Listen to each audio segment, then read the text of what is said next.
Co-presented by Amrit Noni. ಜೈ ಹಿಂದ್ ಸಮ್ಮಾನ್ ಕಾರ್ಯಕ್ರಮದಲ್ಲಿ ವೀರ ಯೋಧರ ಶೌರ್ಯದ ಕಥೆಗಳನ್ನು ನೋಡೋಕ್ಕಿಂತ ಮುಂಚೆ ಇನ್ನುಳಿದ ಪ್ರಮುಖ ಸುದ್ದಿಯನ್ನ ನೋಡೋಣ.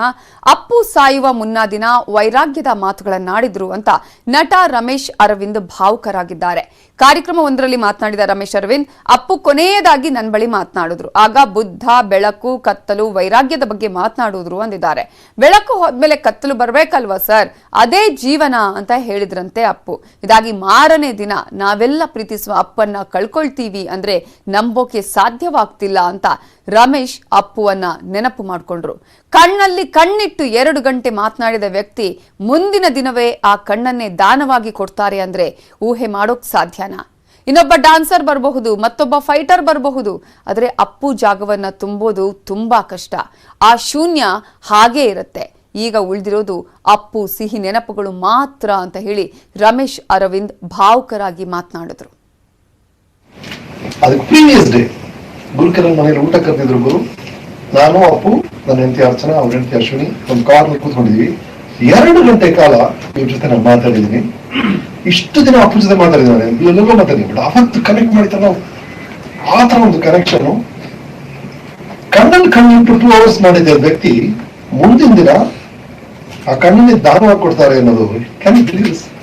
ಸೊ ಈ ಸಡನ್ನೆಸ್ ಇದೆಯಲ್ಲ ಸರ್, ಒಂದು ಅವ್ರ ವಯಸ್ಸು 46 ವಯಸ್ಸು, ಇನ್ನೊಂದು ಸಡನ್ ಆಗಿ ನನ್ನ ನೈಟ್ ನೋಡಿದೀನಿ ಅಷ್ಟು ಜನ ಮಾತಾಡಿ ಅಣ್ಣ ಮಾತಾಡೋ ವಿಷಯಗಳು ನೀವು ಕೇಳ್ಬಿಟ್ರೆ ಕೆಲವರ ನನಗೆ ಈಗ ಅನ್ಸುತ್ತೆ ಏನ್ ಕೋಇನ್ಸಿಡೆನ್ಸ್ ನಾನೇ ಆತ ಕಲ್ಪಿಸ್ಕೊಳ್ತಿದ್ದೀರಾ. ಅವತ್ ಒಂದು ಊಟದ ವೇಳೆ ಅಂದ್ಮೇಲೆ ಪಾರ್ಟಿ ಅಂದ್ಮೇಲೆ ಬೇರೆ ಬೇರೆ ವಿಷಯಗಳು ಮಾತಾಡ್ತೀವ, ಏನೋ IPL ಬಗ್ಗೆ ಮಾತಾಡ್ತೀವಿ, ಅದು ಫಿಲ್ಮ್ ಬಗ್ಗೆ ಮಾತಾಡ್ತೀವಿ. ದಿಢೀರಂತ ಏನೋ ಮಾತಾಡಿದ್ವಿ ನಾವು.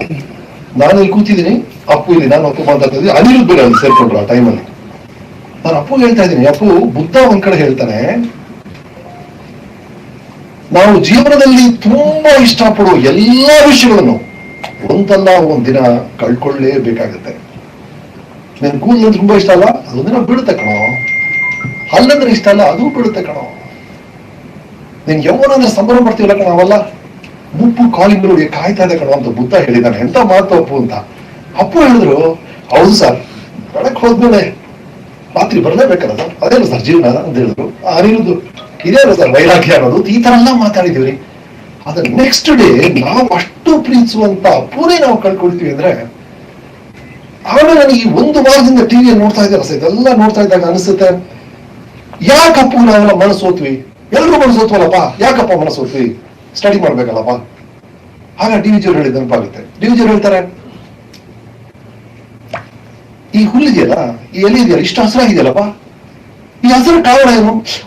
ಅದ್ರ ಮೇಲೆ ಬೀಳೋ ಬೆಳಕ, ಆ ಮಣ್ಣ, ಆ ನೀರ, ಆ ಗಾಳಿನ ಅಥವಾ ನೀನ ಅಂತ. ಅಂದ್ರೆ ನೀವು ಮೆಚ್ಚುವಂತ ಒಂದು ವಿಷಯಕ್ಕೆ ಒಂದೇ ಒಂದು ಕಾರಣ ಇರಕ್ ಸಾಧ್ಯನೇ ಇಲ್ಲ ಸರ್. ಬೇರೆ ಬೇರೆ ವಿಷಯಗಳು, ಬೇರೆ ಬೇರೆ ಅಂಶಗಳು ಸೇರಿ ಒಂದು ಅದ್ಭುತ ಆಗುತ್ತೆ. ಅದೇ ಅಪ್ಪು ಆಗಿತ್ತು. ಒಂದ್ ಕಡೆ ಅವ್ರ ಡ್ಯಾನ್ಸು, ಒಂದ್ ಕಡೆ ಅವ್ರ ಫೈಟು, ಒಂದ್ ಕಡೆ ಅವರ ಫ್ಯಾಮಿಲಿ ಸೆಂಟಿಮೆಂಟ್, ಒಂದ್ ಕಡೆ ಅವರ ಮನತನ, ಒಂದ್ ಕಡೆ ಅವರ ವಿನಯ, ಒಂದ್ ಕಡೆ ಅವರ ಸರಳತೆ, ಎಲ್ಲವೂ ಸೇರಿ ಅಪ್ಪು ಆಗೋಯ್ತು. ನಾಳೆ ಇನ್ನೊಬ್ಬ ಡ್ಯಾನ್ಸರ್ ಬರ್ಬೋದು, ನಾಳೆ ಇನ್ನೊಬ್ಬ ಫೈಟರ್ ಬರ್ಬೋದು, ನಾಳೆ ಇನ್ನೊಬ್ಬ ಸ್ಟಾರ್ ಬರ್ಬೋದು. ಆದ್ರೆ ಎಲ್ಲವೂ ಒಂದೇ ವ್ಯಕ್ತಿಯಲ್ಲಿ ಸಿಗೋದು ಬಹಳ ಕಷ್ಟ ಇದೆ. ಈ ಅಪ್ಪು ಬಿಟ್ಟು ಜಾಗವನ್ನ ತುಂಬೋದು ಬಹಳ ಕಷ್ಟ ಇದೆ. ಆ ಶೂನ್ಯ ಹಾಗೆ ಇರುತ್ತೆ ಅನ್ನೋದೇ ಸತ್ಯ. ಈಗ ಉಳಿದಿರೋದು ಆ ನೆನಪುಗಳು, ಆ ನೆನಪುಗಳನ್ನ ಸಂಭ್ರಮಿಸಬೇಕು. ಸೊ ಅವರ ನಗು ಇದೇ ಹೇಳಿದ್ವಿ ನಾವು, ಪ್ರೀತಿಯ ಅಪ್ಪುವಿನ ಸಿಹಿ ನೆನಪುಗಳಿಗೆ ನಮ್ಮ ನಮನಗಳು ಅಂತ. ಕೊನೆಗೆ ಆ ನೆನಪುಗಳಿಗೆ ನಮ್ಮ thank you Appu, thank you.